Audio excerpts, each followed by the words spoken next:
Hola, querido. Mira, el estudio de esta semana tiene que ver con la salvación. La salvación es un regalo divino. Nadie la merece, nadie, absolutamente nadie se salva porque hizo algo. No hay salvación por merecimiento. La salvación es dada completamente, de manera gratuita al ser humano, solo por amor. Si fuera por merecimiento, pues ahí nadie se salvaría, porque Pablo dice que todos pecamos y estamos destituidos de la gloria de Dios. Por eso, primera de Juan 4:10 dice, en esto consiste el amor. No en que nosotros hayamos amado a Dios, sino en que Él nos amó a nosotros y envió a su Hijo en propiciación por nuestros pecados. Hay dos pensamientos en este texto. Primero, que no fuimos nosotros que amamos a Dios, fue Él que nos amó. Nosotros nos escapamos de Él, huimos de Él, escogimos nuestro propio camino. La iniciativa del amor, de la salvación, fue de Dios. El segundo pensamiento es que por ese amor Dios envió a su Hijo en propiciación por nuestros pecados. Esta palabra propiciación es digna de ser destacada. Significa expiación, sustitución, sacrificio en lugar del otro. Algo que Dios hace y que el ser humano no puede hacer. Comentaremos más de esta palabra en la segunda parte de este estudio. Lo que necesitamos tener en cuenta por el momento es que el ser humano no se salva porque hace algo, se salva porque Dios hace algo en favor del hombre. Tal vez aquí resida la diferencia entre el cristianismo y las otras religiones. Mientras la mayoría de las religiones enseña que el ser humano deba hacer algo para alcanzar a Dios y salvarse, el cristianismo enseña que Dios hizo todo para alcanzar al ser humano y salvarlo. La salvación, pues, es una expresión del amor del Padre. Sin embargo, en este punto es que necesitamos decir que hay un malentendido entre muchos cristianos con relación al Padre. Algunos creen que el Dios del Antiguo Testamento, refiriéndose al Padre, ¿no es cierto?, es generalmente un Dios de justicia y de castigo, mientras que el Dios del Nuevo Testamento, refiriéndose al Hijo, es un Dios misericordioso y lleno de gracia y perdón. Mucha gente hace una distinción entre el carácter del Hijo y el carácter del Padre. Ahora, esta distinción no existe. El Padre es el mismo Dios, y es el mismo Hijo, y es el mismo Espíritu Santo. Es el mismo Dios en el Antiguo Testamento y en el Nuevo Testamento. Y el Hijo también, junto con el Espíritu. Las tres personas son el mismo Dios. Es un misterio que la mente humana tiene que a veces dificultades para entender, pero es una verdad bíblica. Ahora, una de las razones por la que Cristo vino a este mundo fue justamente para revelar la verdad acerca del carácter del Padre. A lo largo de los siglos se había generalizado la idea equivocada de que el Dios del Antiguo Testamento pues es castigador, es justiciero. Y esa idea no estaba solo entre los paganos, sino también entre la nación escogida de Dios, que era el pueblo de Israel. Era necesario entonces que Cristo viniera a este mundo y que dijera, quien me ha visto a mí, ha visto al Padre. ¿Sabes? Porque Dios no cambia. Es verdad que el Antiguo Testamento está lleno de relatos aparentemente violentos, como la destrucción de Sodoma y Gomorra, el diluvio, la muerte de los niños inocentes durante la conquista de la tierra prometida, etcétera, etcétera. Pero por tras de todos esos aparentes hechos grotescos estaba el amor infinito e incomprensible del Padre. Él es un Dios igual de misericordioso en ambos testamentos. La Biblia declara, Dios es amor. Y también la Biblia dice que Dios no cambia. Dice, Jesucristo es el mismo ayer, hoy y por los siglos. Bueno, ese Dios es lento para la ira, fiel, compasivo, misericordioso. Entonces, ¿por qué tanta sangre se derramó en el Antiguo Testamento? Pues ese es un asunto que infelizmente en este comentario yo no lo puedo explicar, porque eso llevaría media hora para explicar. Pero la verdad es que Dios es amoroso, misericordioso, paciente en el Antiguo Testamento y en el Nuevo Testamento. Ahora en el segundo punto, hablemos del amor del Hijo. Para esto leamos Romanos 5, versículos 6, 7 y 8. Dice, porque Cristo, cuando aún éramos débiles, éramos pecadores, a su tiempo murió por los impíos. Ciertamente apenas morirá alguno por un justo. Con todo, pudiera ser que alguno osara morir por el bueno. Mas Dios muestra su amor para con nosotros en que siendo aún pecadores, Cristo murió por nosotros. Sabes, mi amigo, jamás entenderemos el amor de Cristo que se ofreció voluntariamente para salvarnos. Él no fue obligado a hacerlo. Él dio su vida en sacrificio por amor. El pecado había creado un abismo de separación entre Dios y el ser humano, y Jesús se ofreció como el puente a través del cual hoy nosotros podemos reconciliarnos con el Padre. La mejor descripción de lo que hizo Jesús por nosotros, yo la encuentro retratada en Filipenses capítulo 2, versículos 6 al 8. Allí, hablando de Jesús, se dice que, siendo en forma de Dios, no estimó el ser igual a Dios como cosa a que aferrarse, sino que se despojó a sí mismo tomando forma de siervo, hecho semejante a los hombres, y estando en la condición de hombre, se humilló a sí mismo, haciéndose obediente hasta la muerte y muerte de cruz. La muerte de cruz era la peor de las muertes. Estaba reservada para los peores delincuentes. Y Cristo, siendo el propio Dios, dejó eso, abandonó todo eso, vino a la tierra y murió la muerte que el miserable pecador merecía morir. Esa muerte de Cristo en la cruz fue un acto de propiciación. La palabra es propiciación. O también puede ser expiación o sustitución. En la primera parte dije que iba a comentar más de esto aquí, en esta segunda parte. Esta palabra proviene de un concepto antiguo de muchas religiones. Muchas religiones paganas en aquel tiempo creían en la necesidad de apaciguar a Dios. En esas antiguas religiones paganas, así como en muchas religiones hoy en día, se enseña la idea de que el hombre aplaca la ira de Dios, ofreciendo ofrendas o haciendo sacrificios. Sin embargo, la Biblia enseña que Dios mismo, Él mismo se ha entregado a sí mismo en la persona de su Hijo. ¿Para qué? Para que pagara el precio del pecado. Su ira, si tú quieres llamarle, su repulsión por el pecado, no aceptaba la actitud rebelde del hombre. ¿Sabes por qué? Tengo que decir que Dios no tiene nada contra el pecador. Al contrario, Dios ama al pecador. Lo que no puede soportar es el pecado. ¿Y por qué? Porque el pecado le hace mal al ser humano, que es lo que Dios más ama. El pecado te destruye, te consume, te enloquece, te anula, te aniquila. La ira de Dios es contra el pecado, no es contra el ser humano.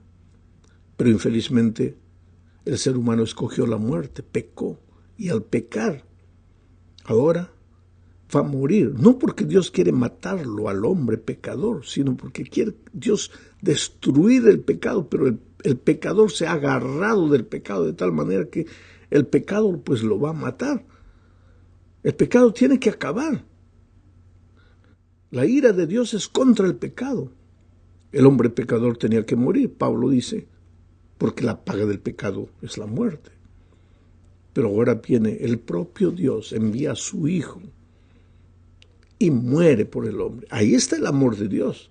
Mientras las religiones paganas enseñan que es el hombre que tiene que ofrecer sacrificio, inclusive a sí mismo, a sus hijos, Dios enseña que sí, el hombre merece morir, pero es Dios que se ofrece para morir en su lugar, en propiciación, en sustitución, en expiación por el ser humano. En el Nuevo Testamento el acto de la propiciación siempre se refiere a la obra de Dios y no a los sacrificios o a las ofrendas dadas por el hombre. La razón es simple, el hombre es totalmente incapaz de satisfacer la justicia de Dios. No hay ningún servicio, sacrificio o regalo que el hombre pueda ofrecer para apaciguar la ira de Dios o para satisfacer su perfecta justicia. La única satisfacción o propiciación que pueda ser aceptable a Dios y que pueda reconciliar al hombre con Él tendría que ser hecha por Dios mismo. Por esa razón Dios, Hijo, Jesucristo, vino al mundo en forma de hombre para hacer un sacrificio perfecto por el pecado e hizo propiciación o expiación por los pecados del pueblo. Hebreos 2:17 dice esto, por lo cual debía ser en todo, está hablando de Jesús, por lo cual debía ser en todo semejante a sus hermanos, para venir a ser misericordioso y fiel sumo sacerdote en lo que a Dios se refiere, para expiar los pecados del pueblo, expiar, ocupar el lugar del pueblo, ocupar el lugar de sus hermanos, porque el hombre no podía morir. Dios amaba al hombre, quería que el hombre no muriera, entonces alguien tenía que morir, porque la paga del pecado es la muerte. Cristo se ofreció para morir. Vamos ahora a la tercera parte. Hablemos ahora del amor del Espíritu Santo. Padre, Hijo y Espíritu son un mismo Dios. No son tres dioses, es un solo Dios, y ese único Dios nos ama. Nos ama en la persona del Padre, nos ama en la persona del Hijo y nos ama en la persona del Espíritu Santo. Pero el Espíritu Santo ha sido incomprendido, casi tanto como el Padre. Algunos teólogos creen que el Espíritu es el amor entre el Padre y el Hijo. En otras palabras, que el Espíritu es un mero afecto, un sentimiento entre el Padre y el Hijo. Y esto pues reduce al Espíritu a una relación entre dos miembros de la deidad y niega que el Espíritu sea un miembro de la propia divinidad, que sea el propio Dios. Las Escrituras, sin embargo, revelan la personalidad del Espíritu. Los cristianos, por ejemplo, se bautizan en su nombre, en el nombre del Padre, del Hijo y del Espíritu Santo. Según Mateo 28:19, eso es claro. Ahora, según Juan 16:14, el Espíritu glorifica a Cristo y solo una persona puede glorificar. Y también el Espíritu convence a la gente de acuerdo con Juan 16:8. Solo una persona puede convencer. El Espíritu consuela, dice Juan 14:16. Solo una persona puede consolar. El Espíritu enseña, dice Lucas 12:2. Intercede, dice Romanos 8:23. Santifica, dice 1 Pedro 1:2. Cristo dijo que el Espíritu guía al pueblo a toda verdad. Eso está en Juan 16:13. En resumen, el Espíritu Santo es Dios, es una persona, como lo son el Padre y el Hijo. Los tres son un solo Dios. La obra de la salvación es la iniciativa, realización y concretización de Dios en sus tres personas.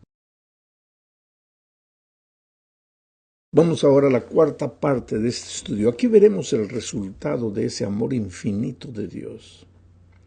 La seguridad de nuestra salvación. Ahora, si el ser humano no es capaz de hacer nada para salvarse, pues ahí solo le resta confiar en Dios, que lo salvará. Salmos 91, 15 y 16 dice: me invocará y yo le responderé. Con él estaré yo en la angustia, lo libraré y le glorificaré, lo saciaré de larga vida, le mostraré mi salvación. Presta atención a las ideas de este texto. La primera idea es que lo único que el ser humano puede hacer es invocar al Señor desde su angustia. Me invocará y yo le responderé, con él estaré yo en la angustia, dice Dios. Pues la salvación, querido, es simple, porque tú todo lo que tienes que hacer es clamar, invocar el nombre de Dios desde tu angustia, desde tu miseria, desde tu pecado. Si tú piensas bien, la salvación es tan fácil que no necesitas siquiera aceptarla, sino simplemente no rechazarla. Mira, la sierva de Dios dice en El Camino a Cristo, página 27, lo siguiente: el pecador puede resistir a este amor. ¿A qué amor? Al amor de Dios. Puede rehusar ser atraído a Cristo, porque Cristo te está atrayendo, es la atracción de la cruz. Pero si no se resiste, el pecador, será atraído a Jesús. El conocimiento del plan de la salvación le guiará al pie de la cruz, arrepentido de sus pecados, los cuales causaron los sufrimientos del amado Hijo de Dios. ¿Te das cuenta lo que la sierva de Dios está diciendo? Que tú para perderte en realidad tienes que querer perderte, porque de otro modo el amor de Cristo te va a atraer.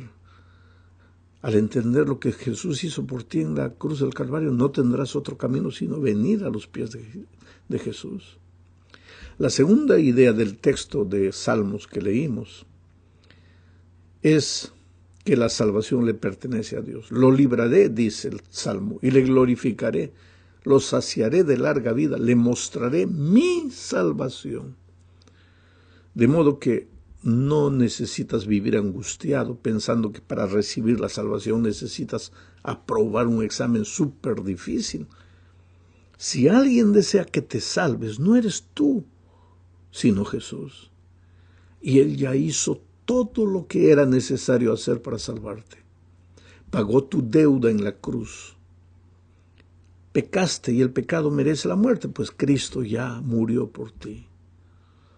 Sin embargo, no creas que la salvación es fácil. Para ti sí lo es, pero no lo fue para Jesús. Por eso necesitas llevar a cabo a serio el pecado. Y es por eso que la sierva de Dios dice en El Camino a Cristo, página 31, pero nadie se engaña a sí mismo pensando que Dios, en su grande amor y misericordia, salvará aún a los que rechazan su gracia.